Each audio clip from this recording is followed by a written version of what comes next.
ہر چند ہو مشاہدہ حق کی گفتگو، ہر چند ہو مشاہدہ حق کی گفتگو، بنتی نہیں ہے باد و ساغر کہے بغیر۔ یہ بزم میں ہے یا کوتاہ دستی میں ہے محرومی، جو بڑھ کر خود اٹھا لے ہاتھ میں مینا اسی کا ہے۔ گو ہاتھ میں جنبش نہیں آنکھوں میں تو دم ہے، رہنے دو ابھی ساغر و مینا میرے آگے۔ آج میری گفتگو کا عنوان ہے اردو غزل کا خمریاتی نظام۔ شراب، میں، جام، ساغر، مینا، رند، پیر مغاں، ساقی، مغبچہ، خم، صراحی اور اس سے متعلق ہمارا پورا ایک لفظیاتی نظام ہے جو شراب اور شراب کے تلازمات اور شراب کے منسلکات اور شراب کے متعلقات ہیں۔ اتنے الفاظ ہیں یہاں، صرف اس کی ایک کہنا چاہیے ایک فرہنگ تیار کی جا سکتی ہے شراب سے متعلق، اور اسی لیے میں نے یہاں عرض کیا کہ ایک پورا خمریاتی نظام ہماری اردو غزل میں قائم ہو جاتا ہے شراب اور شراب سے متعلق، ایک پوری ترتیب، پورا مرکب۔ روح کیا ہے، بنیاد کیا ہے؟ نشہ۔ نشہ کیا ہے؟ انسان کو حاضر و موجود سے، اس کی ہستی سے، اس کے ہوش و حواس سے، اس کی عقل سے آزاد کر دینا، تھوڑی دیر کے لیے اس کو بے خود کر دینا، تھوڑی دیر کے لیے اس کو دنیا و مافیہا سے بے نیاز کر دینا، یہاں تک کہ اپنے آپ سے بھی بے نیاز کر دینا، جب تک وہ نشہ قائم ہے۔ اب اگر آپ غور کریں مجازی طور پر یا ظاہری طور پر، مذہب نے بھی اس کو بہت سخت ممنوع قرار دیا، سماج میں بھی برا سمجھا جاتا ہے، قانون کی نظر میں بھی یہ بہت کبھی کبھی جرم بن جاتا ہے، بعض جگہ تو پابندی عائد ہے، اور ظاہر یوں بھی اجتماعی مقامات پہ، عوامی مقامات پہ تو اس کی اجازت نہیں ہے۔ ان سب کے باوجود آخر کیا وجہ ہے؟ بہت بڑا سوال قائم ہوتا ہے کہ اردو غزل کے مزاج میں، اس کی روح میں ایک رندی، ایک سرمستی، ایک بے خودی، ایک نشہ، ایک عجیب کہنا چاہیے مخمور مزاج ہے اردو غزل کا۔ ایسا لگتا ہے کہ پوری اردو غزل ڈوبی ہوئی ہے شراب میں، نہائی ہوئی ہے۔ آخر اس کی کیا وجہ ہے؟ اور پورا ایک نظام، بار بار یہ لفظ قائم استعمال کر رہا ہوں، پورا ایک نظام وجود میں آ جاتا ہے۔ اور یہ آج کی بات نہیں ہے، یا صرف اردو کا مسئلہ نہیں ہے۔ اگر غور کیجئے، عربی کا ایک شاعر ابو نواس، وہ شراب اور شراب سے متعلق مضامین ہی کے لیے مشہور ہے۔ اسی طرح عربی کے بعد فارسی میں آئیے، وہاں بھی پوری روایت ملتی ہے، خاص طور سے خیام خمریاتی شاعر کہلاتا ہے، شاعر خمر، خمریات۔ اور ہمارے یہاں اردو میں بھی یہ روایت آج کی نہیں ہے، بالکل ابتدا سے ہے، دکنی شعراء کے ہاں۔ بھائی قلی قطب شاہ ہے، یا پہلا صاحب دیوان شاعر، 17ویں صدی کا شاعر، وہ کہتا ہے پیا باج پیالہ پیا جائے نا، پیا باج یکتل جیا جائے نا۔ وہ ہمارا اولین دور کا شاعر ہے، ابتدائی دور کا شاعر ہے۔ وہاں سے جو سلسلہ چلتا ہے ولی تک، دکن میں سراج اورنگ آبادی تک، اور اس کے بعد ہمارے یہاں شمال میں کوئی شاعر ایسا نہیں ہوگا جس کے ہاں شراب اور اس سے متعلق کوئی مضمون آپ کو نہ ملے۔ پوری ایک روایت قائم ہوتی ہے شراب کی یا شراب کے متعلقات کی۔ اب یہ کیا ہے؟ کیوں ایسا ہے؟ اس کے اسباب کیا ہیں؟ تاریخی اسباب، سیاسی اسباب، رومانوی اسباب، شعریاتی اسباب، کچھ تو ہوگا آخر۔ ہمیں دیکھنے کی ضرورت ہے، اس کے تجزیے کی ضرورت ہے کہ اردو شاعری میں یا عربی اور فارسی شاعری میں شراب کو اس قدر مرکزی اور محوری حیثیت کیوں حاصل ہے؟ یہ ایک بہت بڑا اہم سوال ہے۔ پھر میں یہاں ٹھہر کر کے عرض کرنا چاہوں گا کہ خوب ذہن نشین رہے، ظاہر کی دنیا کی زبان الگ ہے، باطن کی دنیا کی زبان الگ ہے، جس کو میں نے الگ الگ نام سے ہمیشہ کہا ہے۔ کبھی کہا ہے کہ شرعی زبان الگ ہے، شعری زبان الگ ہے۔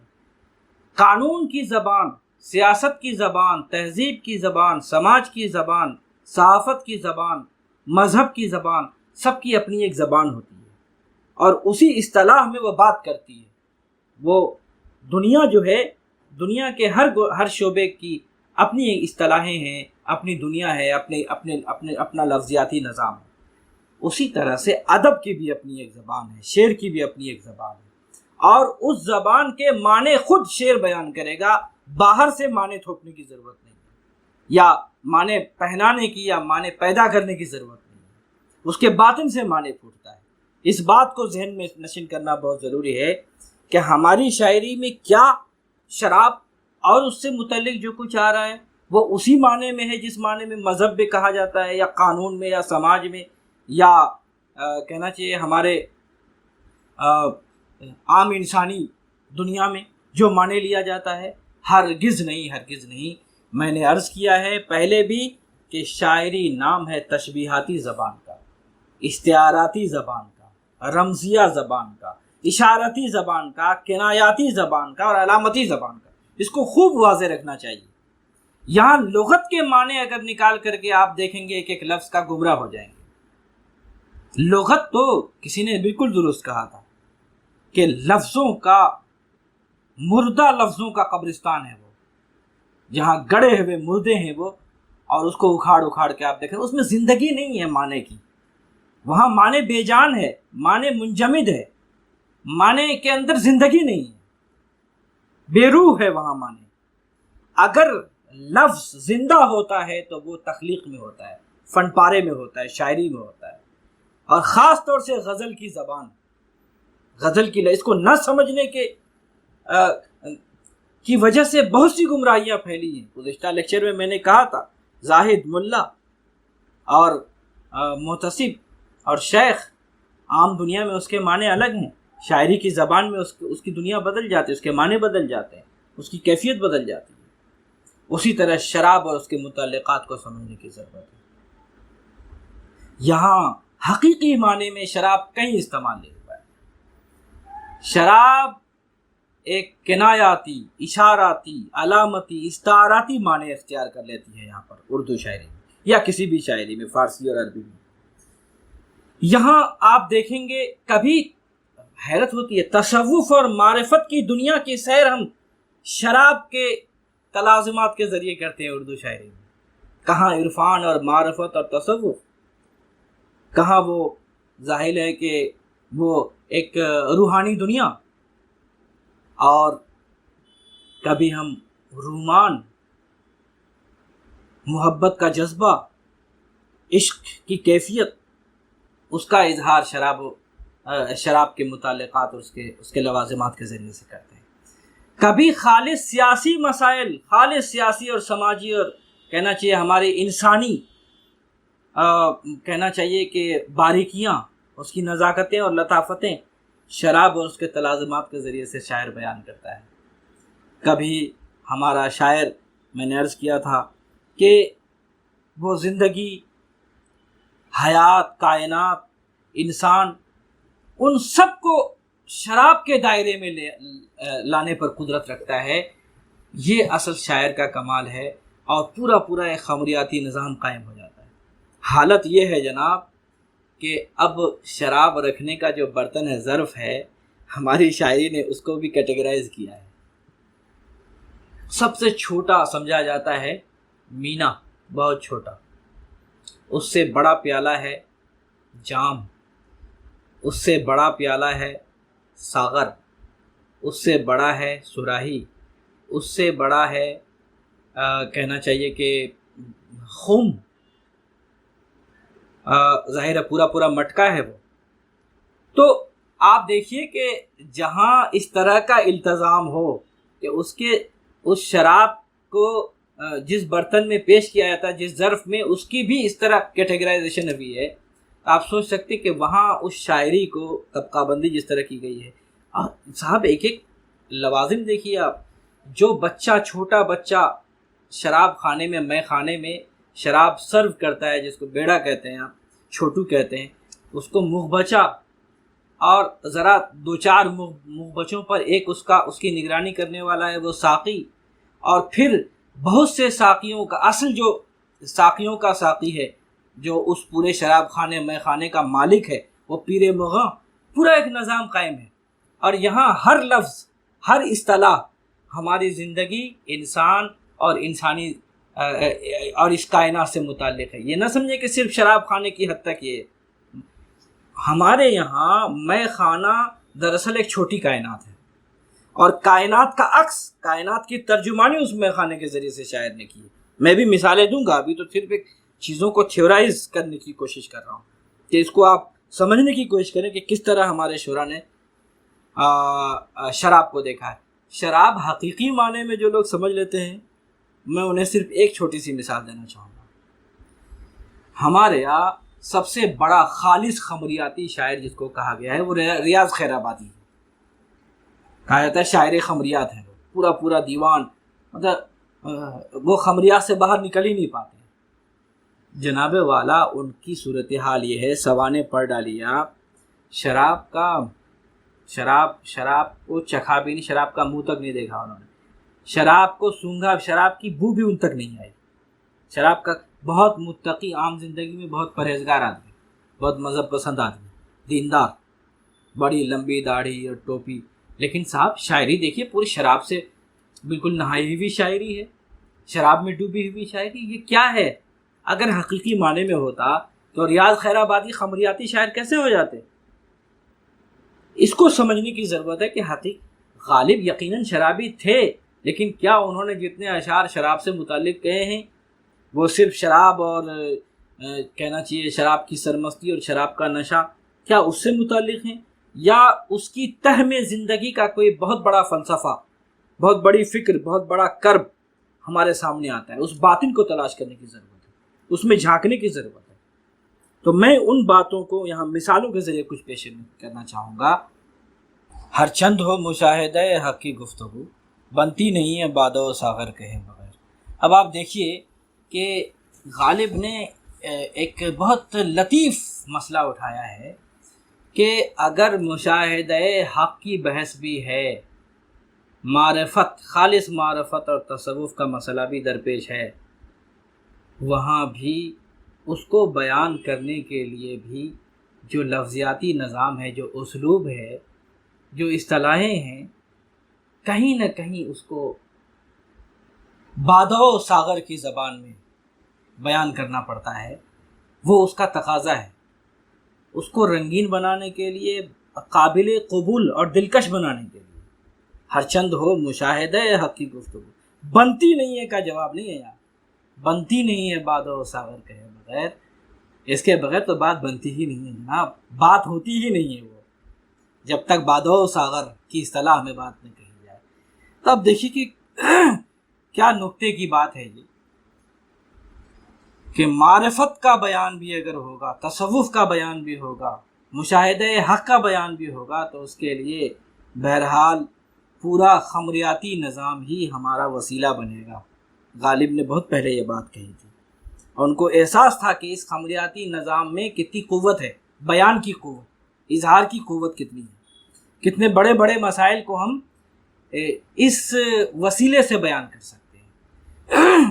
اور چنانچہ غالب نے بہت کام لیا ہے اس سے. کتنے شعر ان کے ہیں بھائی. ان کو اگر اپنا محبوب کا چہرہ بھی دیکھنا ہے، کبھی کبھی حیرانی ہوتی ہے، تو ایسا چہرہ ان کو دلکش لگے گا جس کے بارے میں خواہش ظاہر کی کہ چہرہ فروغ میں سے گلستاں کیے ہوئے. اب وہ شراب سے اس کے چہرے کو وہ ظاہر ہے کہ ایسا دھلا ہوا چہرہ جو شراب سے دھویا جائے اور وہ گلشن رنگ ہو جائے. اس طرح کے بہت سے شعر. گو ہاتھ میں جنبش نہیں، آنکھوں میں تو دم ہے، رہنے دو ابھی ساغر و مینا میرے آگے. کون ایسا احمق ہوگا جو اس کی تشریح یہ کرے کہ غالب بوڑھا ہو گیا ضعیف ہو گیا، اس کے ہاتھ پیر میں طاقت نہیں رہی اور نقاہت کے عالم میں بستر پہ پڑا ہوا ہے، پھر بھی وہ اس کی ہوس نہیں گئی شراب پینے کی، بہت احمق ہوگا جو یہ تشریح کرے۔ ظاہر ہے یہاں انسانی خواہش کے لامتناہی ہونے کا بیان، انسانی خواہشات یا حسرتیں اور تمنائیں مرتی نہیں ہیں، چاہے انسان کا ظاہری وجود مر جائے، چاہے انسان کا ظاہری جو اس کی جو ہستی ہے وہ شل ہو جائیں، منجمد ہو جائیں، لیکن پھر بھی اس کی حسرتوں اور تمناؤں اور آرزوؤں میں زندگی باقی رہتی ہے۔ وہ ہاتھ میں جنبش نہیں، آنکھوں میں تو دم ہے، رہنے دو ابھی ساغر و مینا میرے آگے۔ کتنے مضامین غالب نے زندگی کے کیسے کیسے فلسفے بیان کر دیے۔ شراب اور اس کے متعلقات کے حوالے سے شعر یاد آ گیا کہ اور بازار سے لے آئے اگر ٹوٹ گیا، جام جم سے یہ میرا جام سفال اچھا ہے۔ اب کتنی بڑی حقیقت اس زندگی کی اور کتنا بڑا مسئلہ اس کہنا چاہیے ان لفظیاتی خمریات کی لفظیات میں بیان کر گئے غالب۔ جامع جمشید سے یاد آیا، جامع جم سے، وہ بھی ایک عجیب کہانی ہے، اس کو بھی ہمارے یہاں فارسی سے یہ تلمیح لی گئی ہے کہ ایک بادشاہ ہوا کرتا تھا جمشید، تو اس کا جو جام تھا، پیالہ تھا، اس میں وہ اپنی سلطنت کے تمام احوال دیکھ لیتا تھا، نظارہ کر لیتا تھا کہاں کیا ہو رہا ہے، وہیں سے یہ مشہور ہو گیا جامع جمشید۔ اب آج دنیا نے اتنی ترقی کر لی ہے، ہماری آئی ٹی انفارمیشن ٹیکنالوجی نے اتنا بڑا انقلاب پیدا کر دیا ہے، ڈیجیٹائز ہو رہی ہے دنیا، گوگل کے ذریعے ہم یہ کام کرتے ہیں، گوگل میں بیٹھ کے ساری دنیا دیکھ لیتے ہیں، لیکن اس وقت وہ جامع جمشید تھا، ان کے پاس جامع جم تھا۔ لیکن غالب نے جو نقطہ بیان کیا ہے وہ قابل غور ہے کہ جامع جم کی سب سے بڑی خرابی یہ ہے کہ وہ دوبارہ نہیں مل سکتا، ٹوٹ گیا تو ٹوٹ گیا، ہم اس کو دوبارہ حاصل نہیں کر سکتے۔ لیکن میرے جامع سفال مٹی کے بنے ہوئے جام کی خصوصیت یہ ہے کہ اگر وہ ٹوٹ بھی جائے تو کوئی غم نہیں، ہم دوبارہ اس کو حاصل کر سکتے ہیں۔ اب زندگی کا ایک بڑا پہلو اس میں سمٹ آیا، مذہبی ڈھونگ، ظاہر پرستی، اس حوالے سے اتنے مضامین ہمارے شعراء نے شراب کا سہارا لے کے بیان کر دیا، زاہد و ملا سے چھیڑ چھاڑ کا کوئی پہلو نہیں چھوٹا اس میں، غالب نے خود بھی یہ کام کیا ہے۔ مثلا کہاں میں خانے کا دروازہ اور کہاں وائز غالب پر اتنا جانتے ہیں، کل وہ جاتا تھا کہ ہم نکلے۔ اب ظاہر ہے چھیڑ چھاڑ کا کوئی موقع کسی شاعر نے نہیں چھوڑا ہے زاہد و ملا سے، اس کی ظاہر پرستی، اس کا ڈھونگ، شیخ جو ہے مسجد میں ننگا، رات کو تھا میں خانے میں، جو باخر کا کرتا ٹوپی، مستی میں انعام کیا میر صاحب کہتے ہیں، یا ذوق کہتا ہے کہ وہ ذوق جو مدرسے میں بگڑے ہوئے ہیں ملا، ان کو میں خانے میں لے آؤ سنور جائیں گے۔ اب ظاہر ہے اس طرح کے بہت سے شعر، یا اگر درد کہتا ہے کہ تردامنی پہ شیخ ہماری نہ جائیے، دامن نچوڑ دے تو فرشتے وضو کریں۔ اب آپ تصور کیجئے کہ اس ظاہر پرستی پر کیسی سخت جرح کی ہے یا تنقید کی ہے، یا اس پر کیسا سخت وار کیا ہے، یہ دیکھنے کی ضرورت ہے۔ ہماری خمریہ شاعری جس کو ہم کہتے ہیں عام طور سے، بہت سے ایسی مثالیں دی جا سکتی ہیں۔ مثال کے طور پر بھی ہم نے بات کی تصوف اور معرفت کی، کمال یہ کیا ہے ہمارے شعراء نے کہ رسول گرامی صلی اللہ علیہ وسلم کو ساقی اعظم تک کہا ہے، ساقی کوثر کہا ہے، اور جامع کوثر کہا گیا ہے۔ آپ تصور کیجئے کہ معرفت اور تصوف اور کہنا چاہیے روحانیت کی معراج، اور اس سے زیادہ کیا ہو سکتی ہے، اس کی انتہا اور اس سے زیادہ کیا ہو سکتی ہے۔ نسخہ بیاض ساقی کوثر سے مل گیا، نسخہ بیاض ساقی کوثر سے مل گیا، گھر بیٹھے اب تو بادۂ کوثر بنائیں گے، گھر بیٹھے اب تو بادۂ کوثر بنائیں گے۔ یا ہمارا شاعر کہتا ہے جہاں ہم خشتے خم رکھ دیں بنائے کعبہ پڑتی ہے، جہاں ہم خشتے خم رکھ دیں بنائے کعبہ پڑتی ہے، جہاں ساغر پٹک دیں چشمہ زمزم نکلتا ہے، جہاں ساغر پٹک دیں چشمہ زمزم نکلتا ہے۔ معرفت کی شاعری ہے یہ۔ ارے وائز کہاں کا لامکاں، عرش بھری کیسا، چڑھی ہوتی جو کچھ تو ہم خدا جانے کہاں ہوتے. تو یہ کیفیت دیکھیے آپ، معرفت کا مضمون کس طرح سے ان اصطلاحوں میں بیان کیا جا رہا ہے. آلودہ کیوں نہ ہوئے دامان پاک زاہد، آلودہ کیوں نہ ہوئے دامان پاک زاہد، جب دستے ناظری میں جام شراب ہوئے. جب دستے ناظری میں، یہ ولی کا شعر ہے. بہت سے ایسے اشعار ہیں، کس کس کی مثال دی جائے. میں نے عرض کیا تھا کہ صرف تصوف اور معرفت کا مضمون ہی رندی، سرمستی اور سرشاری اور بے خودی کے حوالے سے بیان نہیں ہوتا. ایک مجازی عاشق جس کے ہاں صرف رومان ہے، مجازی رومان ہے، وہ بھی اپنے جذبات کا اگر سچا اظہار کرتا ہے تو اسی خمر کے، اسی شراب کے حوالے سے کرتا ہے. اس کو اپنی محبوب کی آنکھیں مخمور نظر آتی ہیں، اور اس کے حوالے سے کتنے اشعار ہیں آپ دیکھ سکتے ہیں.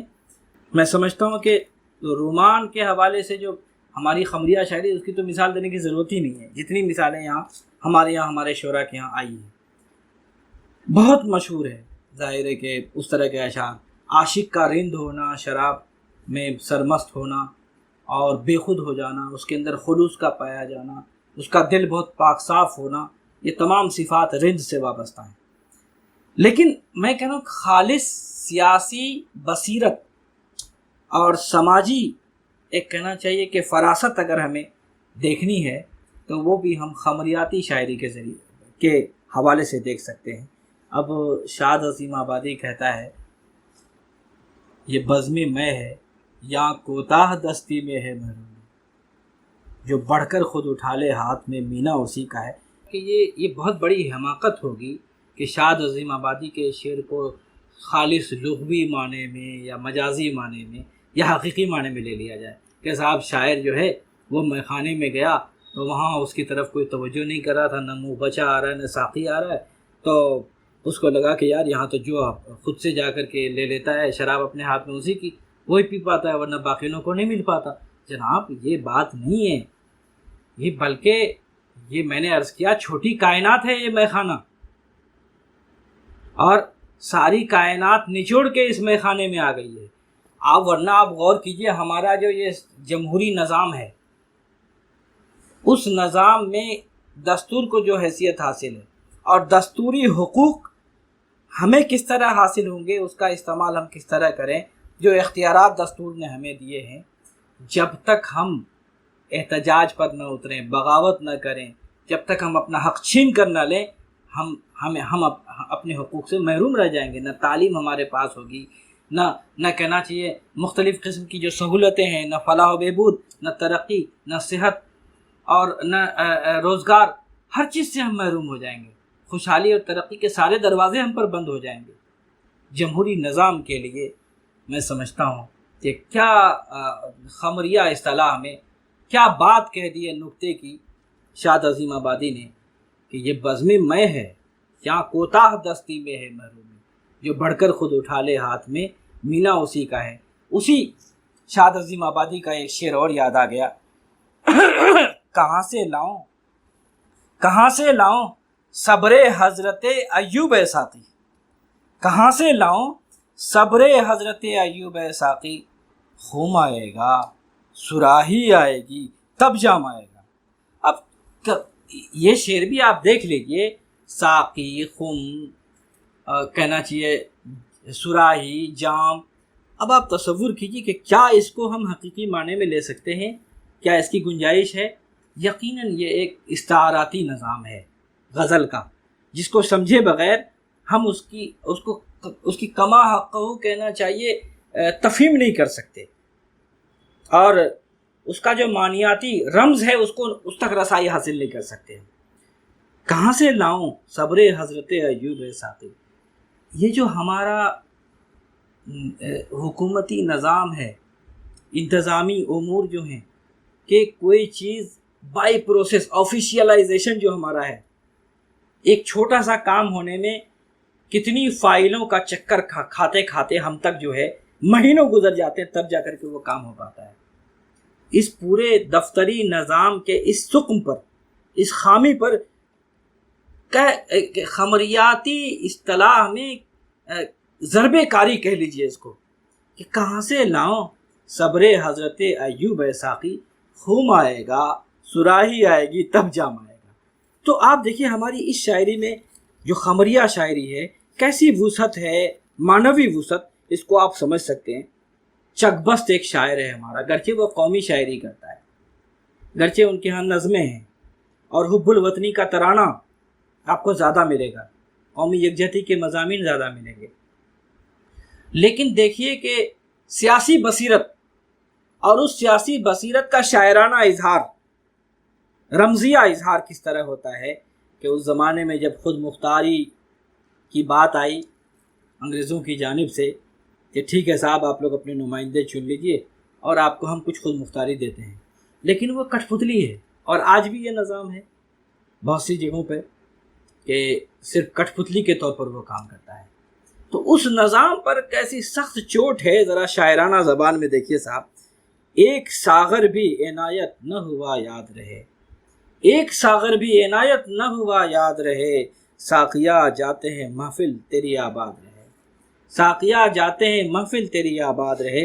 اس سے زیادہ شدید چوٹ اور طنز، یہ کیسی بزم ہے اور کیسے اس کے ساقی ہیں، یہ کیسی بزم ہے اور کیسے اس کے ساقی ہیں، شراب ہاتھ میں ہے اور پلا نہیں سکتے، شراب ہاتھ میں ہے اور پلا نہیں سکتے، کیسی بے بسی خود مختاری نام کی ہے، لیکن سب کچھ اوپر سے ہو رہا ہے۔ اب دیکھیے کہ ملک غلام ہے یا کسی بھی طرح کی غلامی، سیاسی، معاشی یا ذہنی یا کسی بھی طرح کی غلامی کا شکار ہے کوئی قوم اس کی شکار ہے۔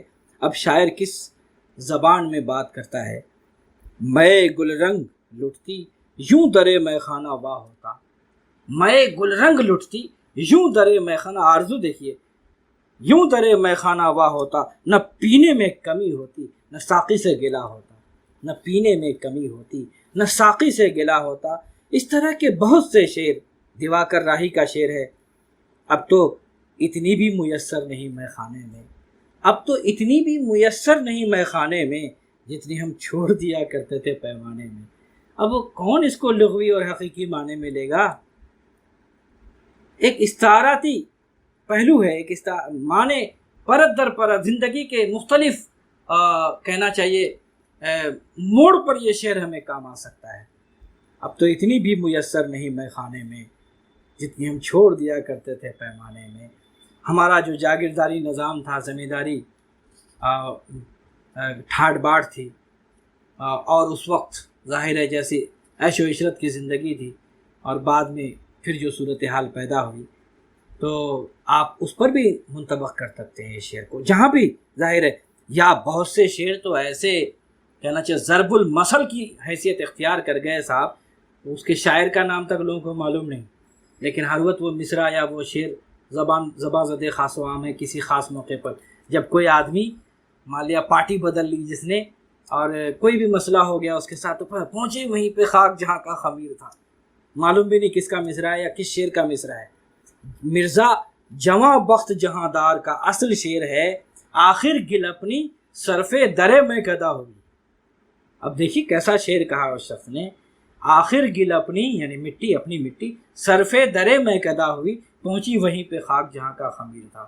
تو آپ دیکھیے کہ اس طرح کی شاعری جو ضرب المثل کی شکل اختیار کر چکی ہے، آل احمد سرور کیا معنی پیدا کرتے ہیں اس خمریاتی ان لفظیات سے، میں کشی کے بھی کچھ آداب ہوا برتنا سیکھو، میں کشی کے بھی کچھ آداب برتنا سیکھو، ہاتھ میں اپنے اگر جام لیا ہے تم نے، ہاتھ میں اپنے اگر تم نے کوئی منصب تم کو مل گئی ہے، تم نے کوئی ذمہ داری قبول کر لی ہے، تم کوئی عہدہ حاصل کر چکے ہو، تو ذرا اس سے عہدہ برا ہونے، اس ذمہ داری کو سمجھنے اور جواب دہی کا احساس بھی اپنے اندر پیدا کرو، یہ نہیں کہ بس جام لے لیا، پی لیا، ہو گیا۔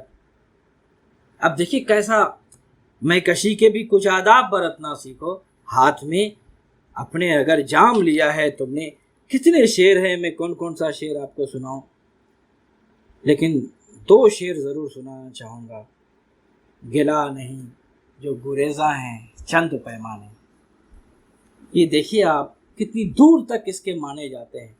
گلا نہیں جو گریزاں ہیں چند پیمانے، نگاہ یار سلامت ہزار میں خانہ، نگاہ یار سلامت ہزار میں خانہ. یا پنڈت آنند نارائن ملا کا یہ شعر سنیے اور سیاسی شعور کی داد دیجیے سر دنیا. یہ جو ان ایکول ڈسٹریبیوشن آف کہنا چاہیے کہ اکانومی ہے، معاش کا کہنا چاہیے غیر مساوی اس کی جو تقسیم ہے، اس پر کیسی سخت چوٹ ہے. یا اس جمہوری نظام میں کسی خاص علاقے کو، کسی خاص قوم کو، کسی خاص خطے کو، کسی خاص ذات کو جو محروم کر دیا جاتا ہے، اس کی وجہ کیا ہے؟ پنڈت آنند نارائن ملا کی زبان میں سنیے اور اسی پر اپنی گفتگو ختم کروں گا.